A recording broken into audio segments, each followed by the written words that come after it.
set, you know. So we all sort of go into the set for the first time to rehearse the scene, and then we'll get into Starbug and go, yes. Okay, Danny's got it all wrong. He hasn't got his angles right. We're backed up. We're going to go for it again. We're going to go for it then. He's not going to let me down. I tell you what, it's easier driving Starbug. Oh, Houston, we have a problem. I didn't bring my trunks. You're doing very well, George. You want to go on with that one? How many nipples does the cat have? Generally in rehearsals, we come up with a couple of lines and they go, oh yeah, that's funny. No. Yeah. You're pretty, you're pale, you're soft, you're warm, you're clean. You're the computer rash in my machine, affecting mind and motion, thought and deed and wherewithal, my love. Where with all my love. Thanks, man. Hello. That's what life's like through my eyes. You're watching Red Dwarf. Lucky people. I'm Ken Vincent, and I'm here with two of the stars of Red Dwarf, Danny John-Jules and Craig Charles. You're doing a good job, Ken. Welcome and thank you. It's a pleasure, sir. Orgasmic. Kiss me, you sexy bod, you. You know you love it. Oh, beat me, and call me Barbara. Call me Sharon. 10 years. 10 years you've been doing this. 10 years. And you two are the only people on the cast who've been on the show in every episode. Yeah. Stamina. That's strange. I've only just thought about that, but it's strange, that, isn't it? Yeah. We're the only ones who've been in every episode, yeah. In fact, Doug Naylor hasn't even wrote all of them. No? Doug, yeah. Hasn't even written all of them. Written. You say wrote. I say written. Let's call the whole thing off. From each of you, what's the most remarkable or noticeable change in the show over 10 years of doing this?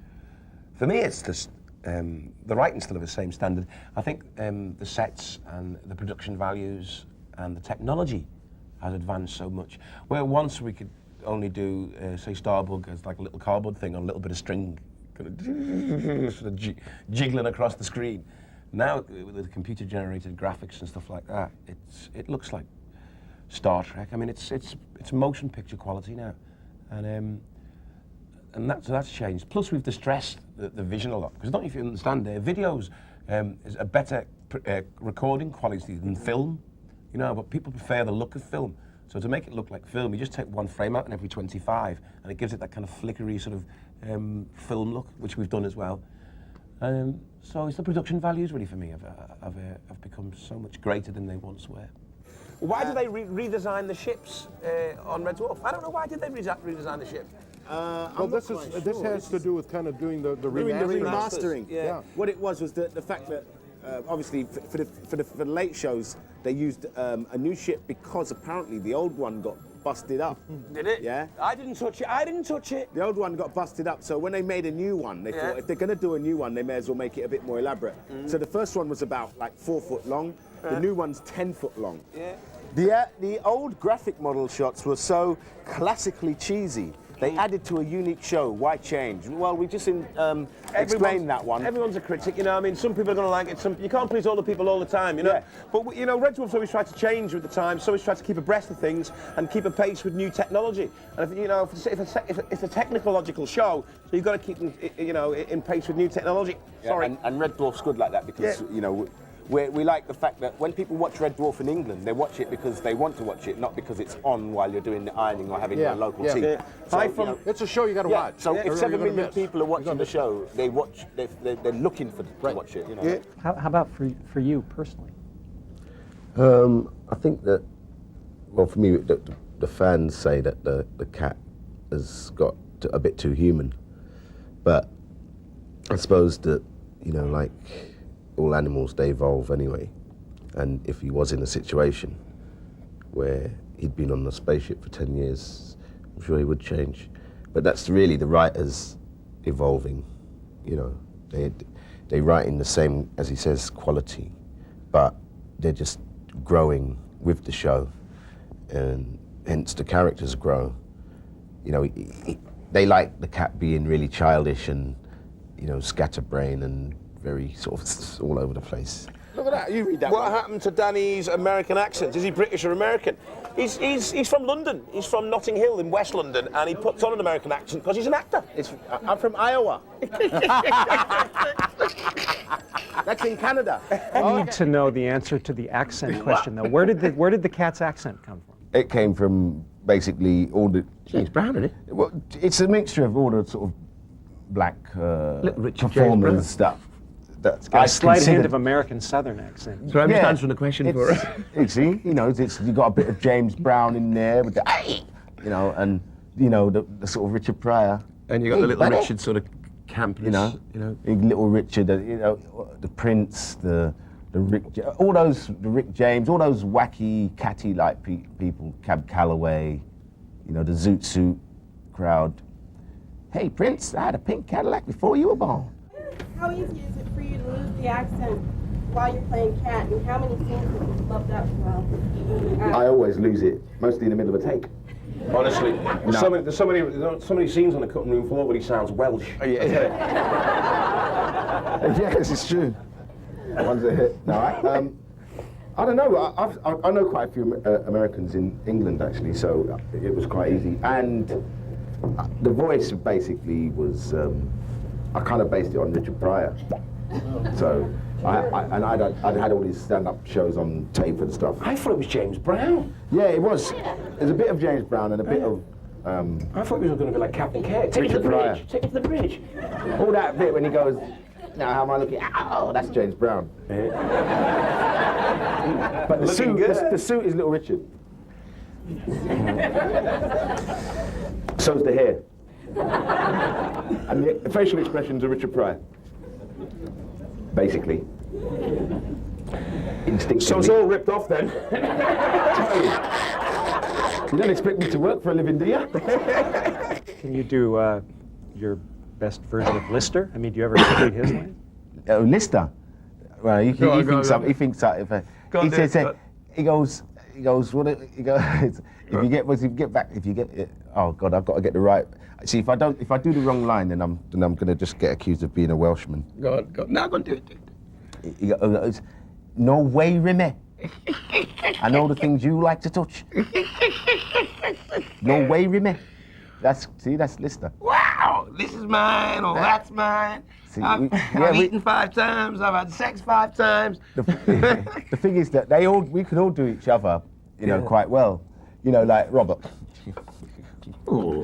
Oh, Mr. Lister, sir. Oh. Mr. Cat, sir. You know, and Listy. You're going to be very and able I to play look like a complete and total tit. That's one of the funniest lines Rimmer says. The two Hollies. I mean, was this an indecision at first, or was it a plan to have first a male Holly and then a female Holly? No, it was Norman was Logistics. Norman fell in love and moved to away Scotland and got married and was like unavailable for work.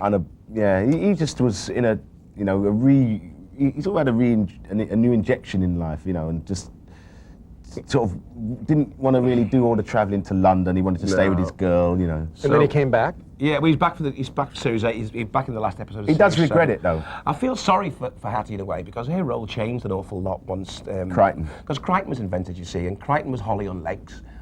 Crichton could do the exposition, whereas Holly used to do the exposition. Plus, it was easy for Crichton to come onto planets with you and stuff like that, where it was impossible for Holly. You'd have to have it on a watch or a screen or something like that. So, Crichton stole the part, really. So the Holly part, when Norman played it, was massive, and people remember all the big laughs and stuff like that. And the Holly part, when Hattie played it, was small, and Crichton got most of the exposition. Have you gotten other opportunities? I mean, surely you do. You probably. I know that. We've always. Craig has taken other all the way opportunities. through Red Dwarf. We have always done our own careers, our other careers, which you don't see. I've probably done 6 musicals since I've been in Red Dwarf. No one would really see them. They'd hear about them, and they wouldn't see them. You know, I've done about 4 straight plays. You know, etc. Voiceover. Everyone's doing their things. How did Craig get into acting? Some say I haven't. Yeah. I knew he was going to say that. Actually, That's what you get when you work together. Red Dwarf was my first acting job. I started off on television as a poet in England. There's an angel over there. Hello. Hi, Craig, can you recite some poetry? Come here. Hello. Beat me, call me Barbara. I'd like a cold pebble beach. I'd like sea in your hair and salt and sand on your skin.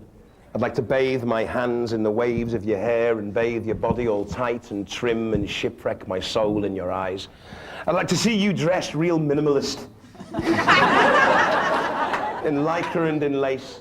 A cool, damp cotton towel can wipe mascara from your face, and I will shipwreck my soul in your eyes. Because you're pretty in lace and satin and silk, you're mine.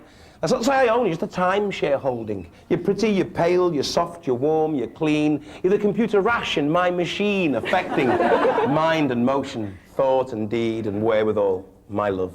Where with all my love. Thanks, man. Cheers. It's a pleasure. The title of that poem is It Always Gets Me Laid. All right. All right. All right. You got to spoil it, haven't you? Yeah. Yeah, you can get your own back now. Yeah, what's this? Nancy wants to know when I started acting. He hasn't. No, carry on. He was a kid. He was in. If you watched in the last Universe Challenge there, yeah. He was that kid in a thing called 16 Scum. years old I was there. 16 he was there. I've got one where I was 14 though, and maybe Really? next time I come I'll bring that. Well, I did shows like Cats, Starlight Express, Barnum, you know, your equivalent of Broadway shows. I did maybe 8 musicals, you know. And in fact, I was in a musical when I got the audition for Red Dwarf. And I made Red Dwarf during the day, and I went to the theatre at night. And I did that for 3 months. And I did a show called Carmen Jones. When I think it was on series 1 I was doing a musical at the same time, and in series 4 I was doing a musical at the same time as doing Red Dwarf. Where did you get the energy? I used to steal it from Craig. I used to steal the energy from Craig, you know, because he was hyped. Craig was a hyper guy, and you know, you used to sort of you can use, you know, someone else's kind of energy, you know, whether it be for good or bad, you know. At the same time, you know, you could use that energy to go clubbing. I mean, we did many a time come in at 5 o'clock in the morning and, you know, get to the studio at 8. You know, I mean, we did it. Yeah. It was completely wrong and it was mad, but that was the way it was. And you can't look back on it and think, oh, I wish. But that was the energy. You know, we did it. As long as you got your stuff right in the morning. So everyone's doing their things, you know. Craig's just, you know, sort of bumming around. Yeah. You're not working? I do TV. Red Dwarf's enough work? No, I do a lot of TV shows. He does. Everyone does. Last year I did 3 television series. I did 4. I did a thing called Space Cadets, where I got to snog William Shatner, tongues and all. And we met Walter Koenig as well. Walter Koenig's got false eyebrows. He has to have. You can see the gauze behind them, and his fringe doesn't move when his head moves. When his head moves, his fringe stays there like that. so I'm not quite sure if that's real hair or not, Walter. The difference between Captain Kirk and Jean-Luc Picard is that one's obviously bald and the other one's English. I did a Space Cadet show. I did a show called The Funky Bunker, which was a late-night chat show. I did another sitcom called Captain Butler, which has been canned. Have the opportunities gotten more She's breaking bigger up, and more lucrative as you become more famous? Crystals, Captain. I can't hold her any longer. I can't hold her any longer. What kind of Scottish accent's that? Why are we here? What do we do? Take them out if you want. Hey, Smegheads in Seattle. Thanks to British Airways and hey, thanks to Harbour Club. Hey, lovely location, isn't it? Hey, isn't it? Yeah, they're not allowed in during the week. Not dressed like this anyway. I tell you, it's always the same when I've been drinking. I love this. Seattle, the home of Microsoft, you know. Brilliant. Someone told me 10 years ago that we'd be looking at a phone call that you've got to type as a major innovation. I've had them certified. And also you can send pictures as well, because it takes about an hour to download a picture. And even all the boobs are out of focus and everything. That's a guy thing though, isn't it, eh? Someone invents something and a guy will invent a way to get sex involved, you know? I bet the first film ever, the first camera ever invented, the first film ever developed included at least 2 photographs of the inventor's girlfriend's boobs. There's a guy great. And what do we all think when he invented Polaroids? You don't have to go to the chemist. You can be as naughty as you want. When last time I was here, I went round Microsoft and they took me into this research and development room. They showed me some of these things that they've got, you know, in development, and they've got this thing called dildonics, which is a thing in development which allows you to have sex with your computer. The only way I'm going to screw my computer by plugging it in the wrong way, you know. But this thing involved a machine that you tackle in, right? That's hooked up to a computer. Now what if this has a systems crash or a power surge? It can rip your willy off and fax it to Canada before you know what's happening, you know? Come on! Well, that's the X-rated bit. Everyone says to me everything's bigger and better in America, but I don't think that's true, you know. I mean, take insults, for instance. You use 1 finger, we use 2, is it? Twice as good. We've got history, you've got last week. You've got an American president who allegedly knobs the odd secretary. We've got Fergie, she'll screw anyone. That's true. It used to be the Bill of Rights, now it's the Rights of Bill.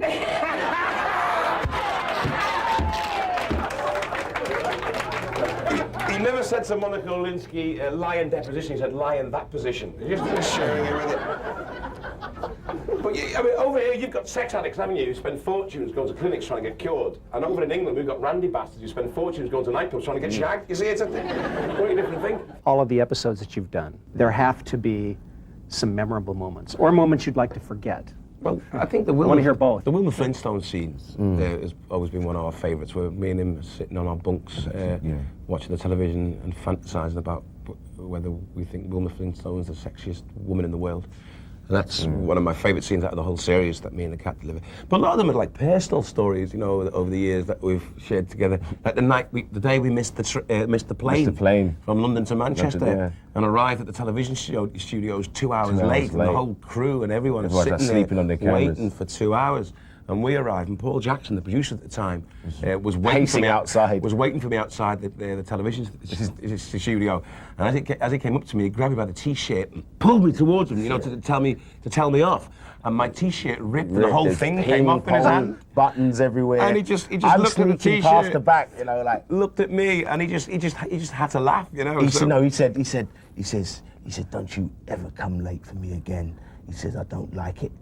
And like that, this close. Thanks, Paul. Can I have my shirt back now? You know, in England, he was the most powerful man in comedy. I mean, this was the guy that produced The Young Ones, you know, Girls on Top, Ruby Wax, blah blah. You name it, he produced it, and he was pacing outside the studio, furious. And what happened was that the crew, they reckon he'd never seen it in television before. This is Paul Jackson. He said, the crew are going to work through their lunch for you guys. The crew worked through their lunch hour. Never been heard of in the history of the BBC. A crew worked through their lunch hour for a cast member. And there's also, you know... But that's how tight it was. There was a time when we were on a beach in Wales doing an episode called Better Than Life. And the camera was on top of this cliff. And we were on this beach, and the beach is 6 miles long. And we're 2 little dots in the middle. And Danny didn't realise what we were doing because there was a camera in front of us, but it was a long shot. And I'm supposed to turn around, like a medium shot. I'm supposed to turn around and push him like that. And he goes, "You're pushing me out the shot, guy." I'm really serious, you know, like, come on, man. I'm saying, no, I'm not pushing you out the shot, Dad. I'm supposed to push you out that. He goes, no, you're pushing me out the shot, going on, and then and you can see it on the camera. Then Ed leans out of the truck, didn't he? He says, shut up. He says, you're like 2 little ants. In the middle of the shot, miles away. You pushed me out the shot, guy. And I was just making it bigger so it could register from such a long way away. Yeah. I was really offended, you know. Really serious. You're pushing me out of shot, man. Goodness me. And then realised that they told me later that like we were this small in the shot, you know. Yeah. I mean, there's been some good laughs. What was my favourite episode? What was your favourite episode, Danny? I think it was Back to Reality. or Gunman of the Apocalypse. There's quite, yeah, we had most fun making those ones though. That's as, you know, not as well as them turning out good. We had fun doing them. I think my favourite one's Time Slides. I really like Time Slides, and but for a personal reason, because my younger brother Emil played me as a younger man, so I got to work with my brother for a week, which was good. And I don't really have favourite episodes. I have favourite scenes. Like my favourite scene is when my pants are shrinking and Crichton's trying to get them off. You know, and you know, Rimmer comes in and goes, "You'll bonk anything, won't you, Lister?" and I'll do one of my all-time favourite scenes. We'll do for you now, okay? Cat, have I been alone in deep space too long? Or do you think Wilma Flintstone's really sexy? Wilma Flintstone's the most beautiful woman in the world. Oh, good. I thought I was going really strange. What do you think of Betty? I'd go with Betty. But I'd be thinking of Wilma. This is ridiculous. I mean, why are we talking about going to bed with Wilma Flintstone? She'd never leave Fred, and we know it.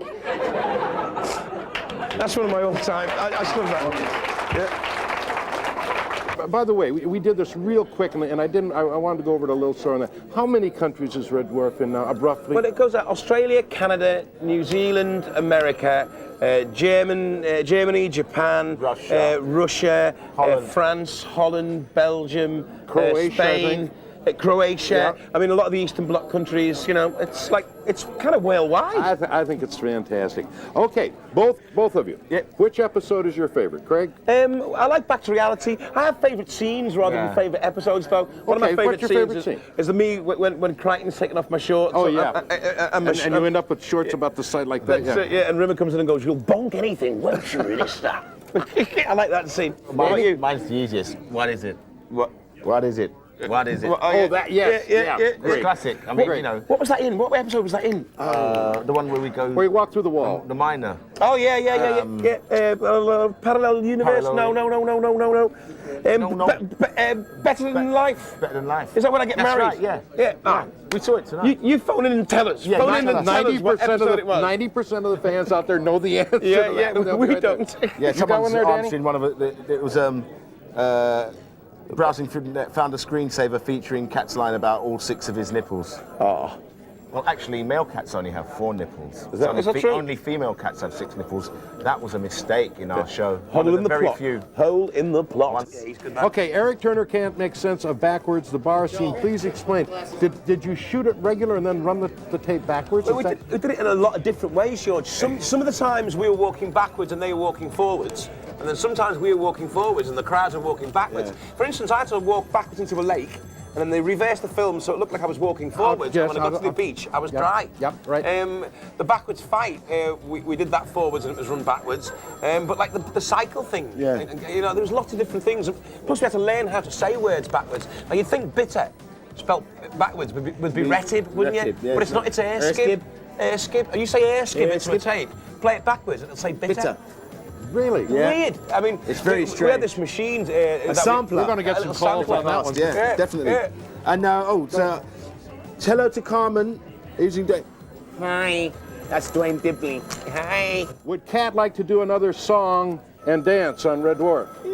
Of course I would. Yeah, it'd be good. I would. That one on stage with the 3 of you, with the girls in the band, that was fantastic. Yeah, tongue-tied. Yeah, it's good CD, that. You can get that. Did Lister really eat the dog food? Yes, I did really eat the dog food. It was horrible. It was kind of the cheapest dog food in the world. It looked horrible. And they scooped out all that kind of marrow jelly bit and put it on the top. And it wasn't even a small spoon, it was a big spoon. And I hated it. It was one of the worst things I've ever eaten in my life. Horrible. You know? Hey, there's a good one here, but pointing out that everyone in the cast, apart from Robert Llewellyn, I've got proper names as their names, i.e. Chris Barry, Danny John-Jules, Craig Charles, and did you know that Robert Llewellyn's real name is actually Robert Allen?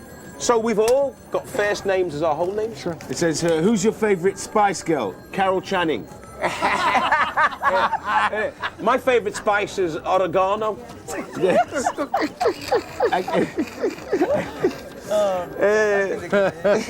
Yeah. Some of these questions. Why don't we ever see where the cat sleeps? Because he's private. Exactly. Hi to Ursula Demuth. Ursula Demuth or Demuth. It sounds like a liqueur, that, doesn't it? Yes. Tristan, I do like playing Dwayne Dibley. Yes, yes. Takes you longer to get makeup, I bet. Yeah. Are no, they that- taking applications to work on the set of your new series? I have experience in sound and lighting. In your dreams, matey. In your dreams.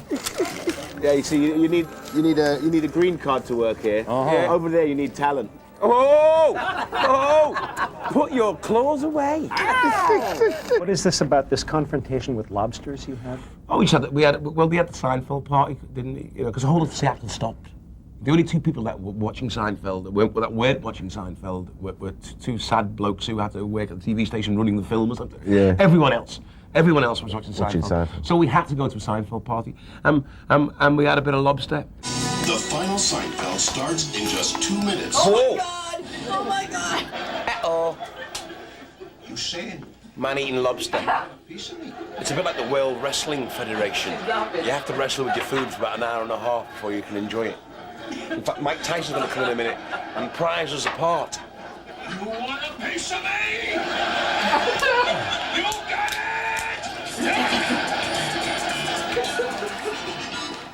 Well, Mr. John-Jules, you've got a terrible cavity there. I can tell you that 70% of the English population will not be watching it, the last show. I think it's phenomenal, that's the fact that 80 million people are going to be watching this show tonight. I mean, that is phenomenal. 80 million people are going to be watching this show tonight, and that is phenomenal. You know? Phenomenon. Phenomenon. Do, do, do, do, do. Phenomenon. Do, do, do, do. Phenomenon. Do, do, do, do, do. As you were all, kind of trying to be polite about it, I noticed it on the television. What was any reviews within the reviews today? What was it reviewed like, the last Seinfeld episode? What did they think? Thumbs down? See? Critics didn't like it? Well, you can't cope with that kind of hype though, can you? You know? Don't believe the hype. You can't cope with that kind of hype. I quite like Seinfeld. It's not very popular in England, really, is it? No. I mean, it does get watched, but it's not that popular, is it? No, we get more views than them. We get a lot more views than them. But they got 80 million viewers last night. We only got 50 something in the country. I tell you.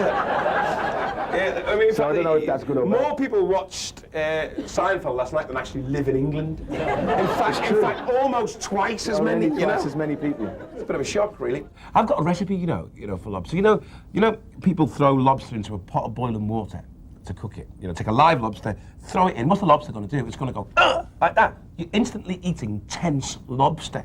What you've got to do is half a pint of white wine to half a pint of water, put the lobster in cold, let it get accustomed to its environment, slowly pickled, and then slowly turn the heat up throughout the day. And by the time the lobster's cooked, you're eating mellow lobster. That's my recipe for mellow lobster. We're supposed to take this. This is from the man who knows? with the Vindaloo recipes. With the man with only one surviving taste bud. Where can I get a good vindaloo? What's a vindaloo? A vindaloo is an Indian curry sauce. It's a very hot curry sauce, the hottest you can get. It's nuclear sauce. The cat likes his food to move. I'm going to eat you, little fishy. I'm going to eat you, little fishy. I'm going to eat you, little fishy, 'cause I like little fish. You've been here during the whole hype about Seinfeld, the last program. And you've been doing anything but watching. I mean, the show about nothing. You've been doing anything but nothing. Yeah, riding in military vehicles and wrestling with lobsters. We went the Humvee was an amazing experience. We both got to drive it around an assault course. How did this happen? Well, we wanted to drive one last time I came, for last year. Me and Robert were mad How does a to drive. Humvee come to mind when you come to Seattle? Because there's a shop that sells them. And Steve, the guy that took us round, was an awesome bod. Wasn't he an awesome bod? Yeah. Top bod. Very nice man, Steve, at where was that place? Doug's Hummers. Doug's Hummers. Yeah. And, Doug's Hummer. And he took us, he let us drive on this assault course, and the things that this vehicle can do are amazing. I mean, we were driving up, so we were sort of, lean your chair back then, we were kind of like, at one stage we were parked on the top of a hill, looking like that, sky. and it's just mud and just sky, you And can't see you're just anything. like- And then you tip over the hill, and whoa, into this lake, and it was scary stuff, Bosh. mud flying everywhere. Engine deep, your And angles you're just like coming that. out, you're over bricks and big. And this vehicle, you can let the air out of each tyre to make it, It can have more. deflate and inflate It's with a button. amazing stuff. So this is the closest thing to a space ride you've got. It is. In fact, one of the stops that we did, they called the Apollo stop because Yeah. we were You stop up on like it, that. yeah. We were like we were about to You're take off literally like that. on Challenger. And there's one, as you come in at like 45 degrees Angle. into this little course, and there's a big pole, like, and it's just like your passenger is up there, you're looking at the Yeah, passenger I was like, hanging. "Hey, I Craig, started to man." panic. The thing is, it's the worst thing to be is a passenger in one of them because when I was driving, full of confidence, yeah, full 'cause of you can hold beans. onto the wheel. Danny, he turned white. That fella, When you're he back- turned completely white. Holding on to those bars, And then when he was driving, I turned green. I mean, I was hanging on. I was really panicking at one stage. I thought we were going to roll it. And Steve didn't help by pointing out the fact that the day before, some guy had rolled it in the lake. And, so we were going, oh God, you can actually hurt yourself doing this, So it was what they call in Red Dwarf brown trousers time. What do you think about this one, Jan, for driving around Seattle? It's a Mazda leather interior CD player. Looks pretty wicked, mate. It's a bit bland. It's a bit bland. Looking for a car? Yeah. I've got a nice American car for you. A Yankee car, yeah, good. What is it? Well, let me go show you. Automatic, power windows. Yeah. Power. Is it a Chrysler? What, this? This is what I've been telling you about. A Hummer. Snoop Doggy Dog's got one of these. Want to take it for a drive? This is too wide for an English street. Take it for a drive. Maybe the first time you carry a little speed, you can clear out anything. So. I'll drive. I'll drive. No, I'll drive. I'll drive, man. drive. Look. I'm driving. Look, let me drive, man. Driving, Danny. You No. can't drive. I can drive. What are you on about? All right, you drive. Okay. Oh, I forgot. It's America. It's a left-hand drive. All right, you drive. Okay, Dan, deflate the tyres. Deflate tyres, check. Okay, put the fuel on auxiliary. Fuel on auxiliary, check. Okay, ignition. Ignition.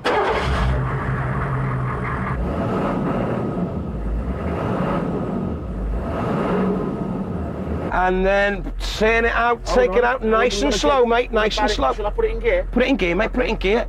Just drive, right? Okay, and then drive it, fella.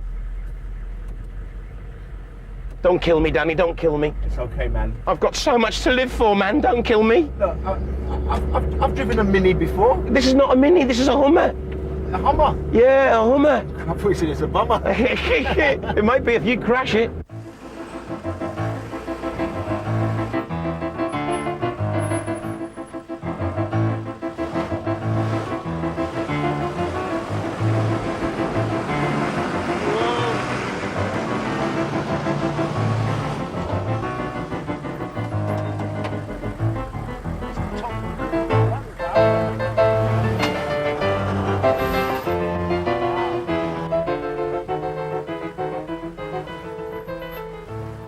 Okay, Danny's got it all wrong. He hasn't got his angles right. We're backed up. We're going to go for it again. We're going to go for it then. He's not going to let me down. I tell you what, it's easier driving Starbug.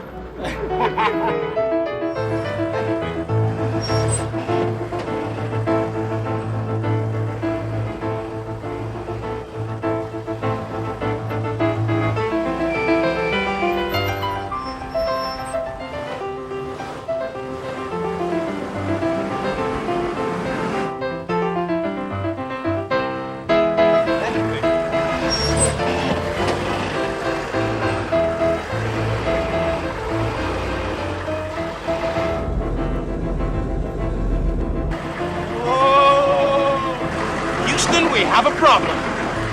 I didn't bring no trunks. Hey, Well, That's wasn't good, man. that the ride of your life? That was better than the ride of my life.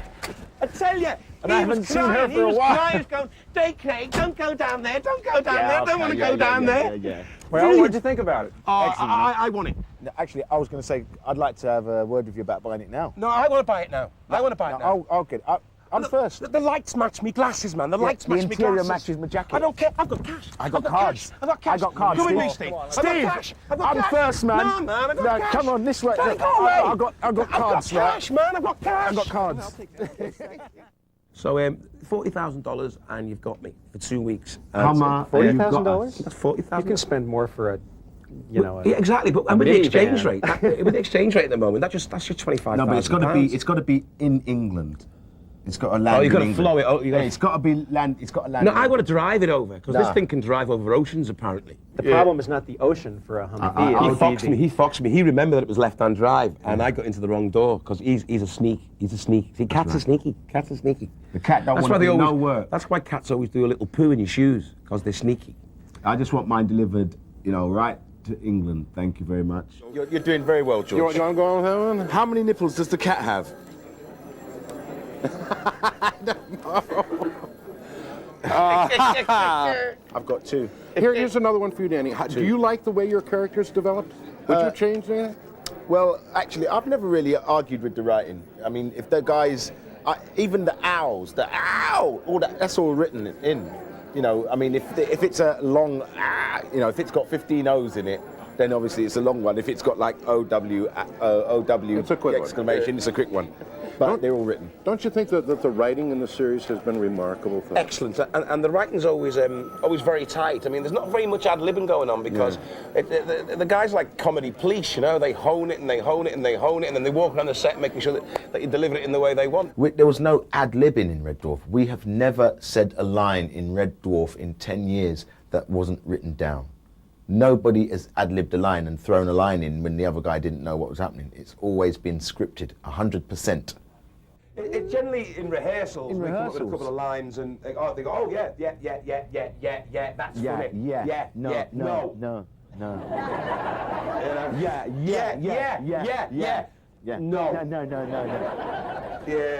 because Robin doesn't like the comedy police, and they're like, no. Yeah, because you go, Doug, what about if I said blah, blah, blah, blah, blah? Yeah. That's funny. No, that's not funny, that's not funny. And he gets the yeses and I get the no. Yeah. So not very much really, but I mean we do in rehearsals, but not when we're filming it. Like in the last series 7, where Crichton blows up that gazebo in the tank. While the camera was rolling, the gazebo goes, and as it all died down, I turned around and went, I didn't know robots got PMT. Well, that was an ad-lib, but I mean, there's very few in the show, Yeah, very few. Very few. It's all very carefully crafted. Weeks and weeks and weeks of pain. Craig will just break everything. That's his thing, You'll be rehearsing the show and we go to the read-throughs first. We all meet up for the series. Oh, hey, we hadn't seen each other for a long time. Oh, and everyone. Then we will all read all the script, and then we'll go away, and then we'll come back to start filming the series.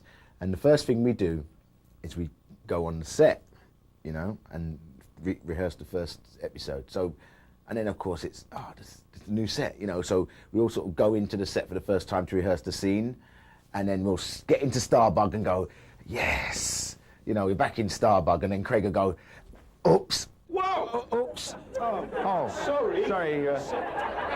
Steering wheel come right off his hand. In 4 different pieces. First rehearsal. You guys don't see the scripts, do you? We don't see the scripts until we take a couple of weeks before rehearsals. We have a few run-throughs, and then you run through, and then 5 days of intensive. Intense. Yeah. Rewrite. If you were telling me, and since Robert's not here this time, I guess we can talk about it. Yeah, we can talk about But when he's doing Crichton, he has little pieces. He has little pieces of paper everywhere with his lines. Oh yeah, on, he does. He's looking over your head or on your. He's got a terrible memory, but it's not his fault in a way because he has a lot of the technical stuff to say. Yeah, a lot some of the words he has to say. A lot of complicated dialogue. And also because of the rewrites, he's getting rewrites that scene the same day with 15 little words. He's learned it, and now he's got to relearn it. And then it's impossible.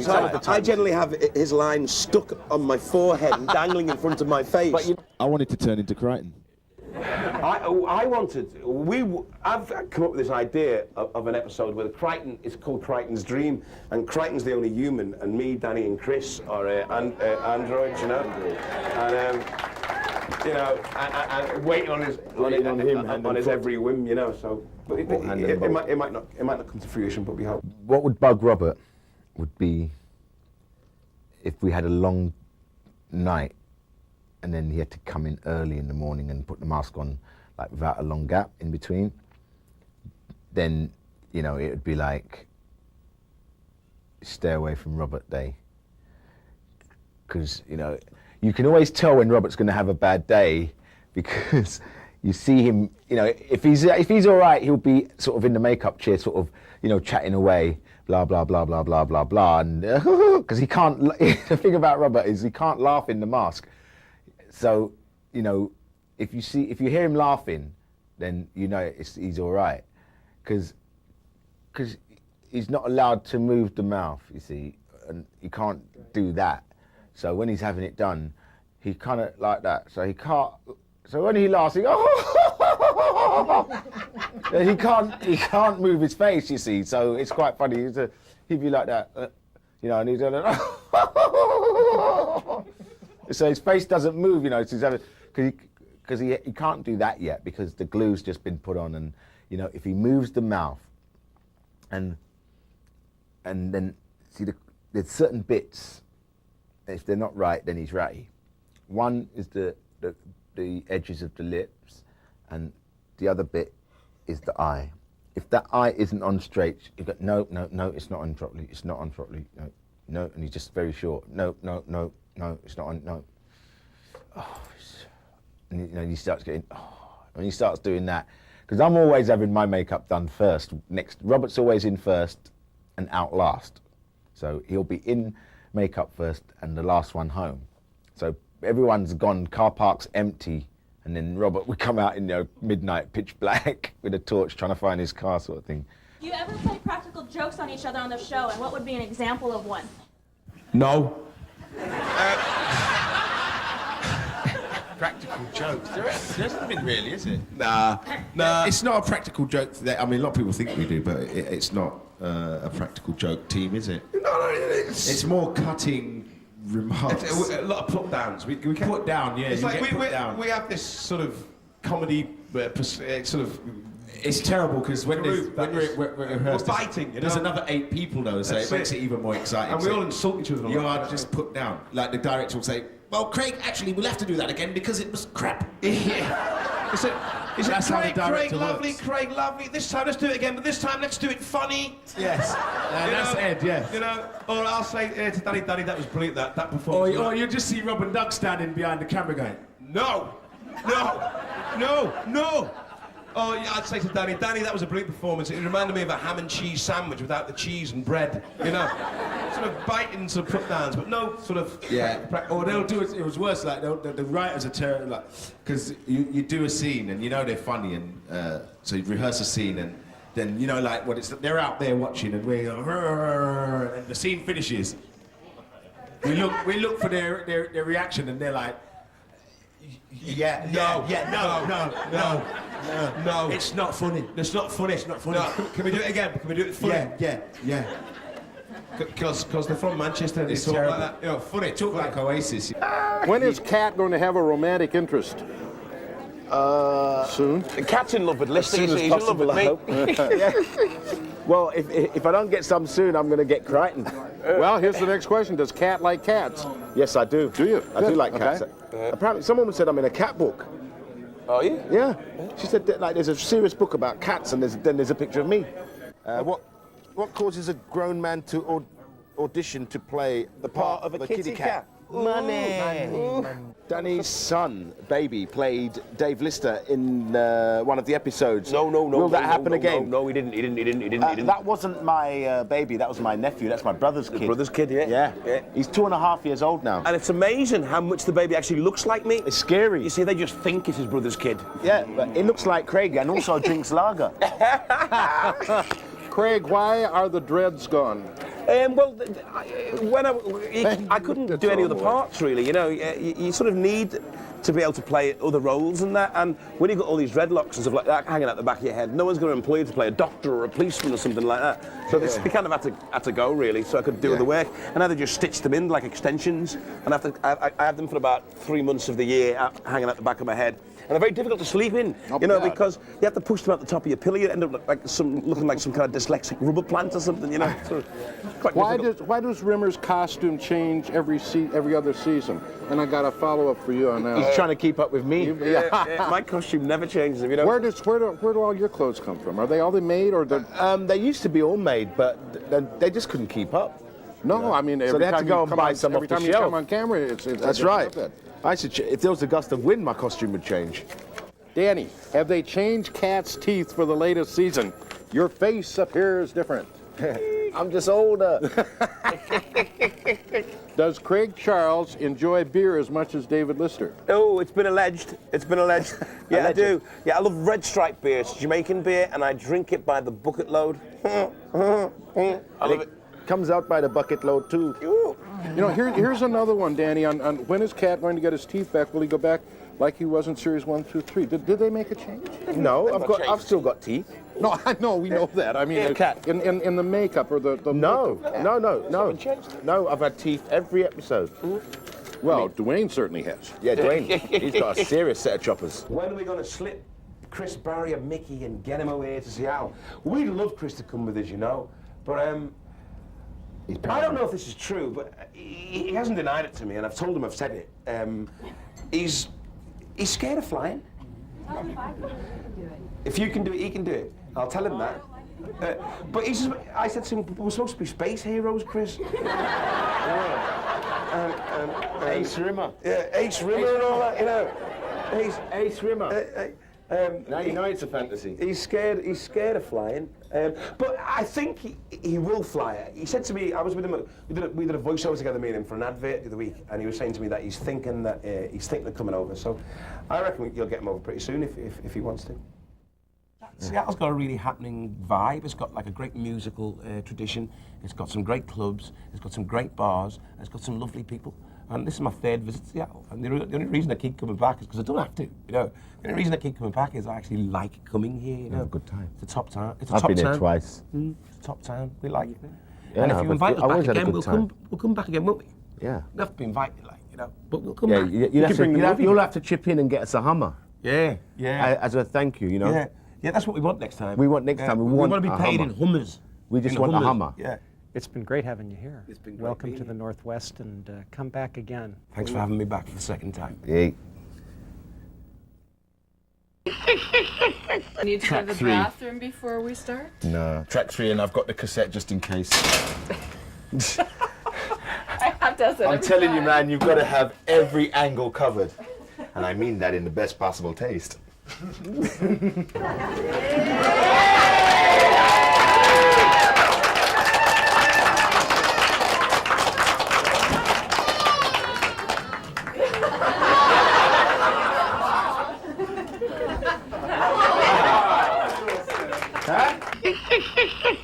He's got his light on. Rock and roll, this is. You know it's rock and roll when the lights are on. I believe I can touch the sky. Which way? Time to go to work. I think about it every night. Oh, I thought that was the beginning. Spread my wings in.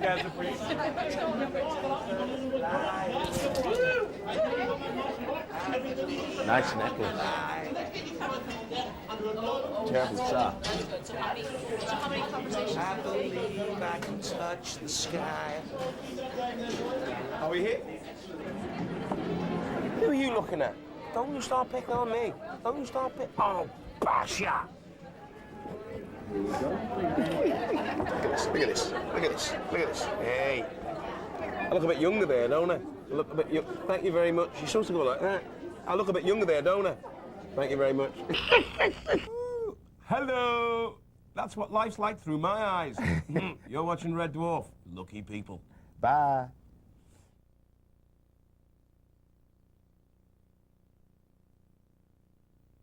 Local production of Smegheads in Seattle is made possible by a major grant from British Airways, offering 747 service every week from Seattle to London's Heathrow, with additional support by Attachmate, supplying the world with post-access management software, consulting, and services. Attachmate, a Puget Sound corporation for 16 years. And by the Harbor Club, Columbia Winery, Swartz Brothers Restaurants, and Atrium Catering.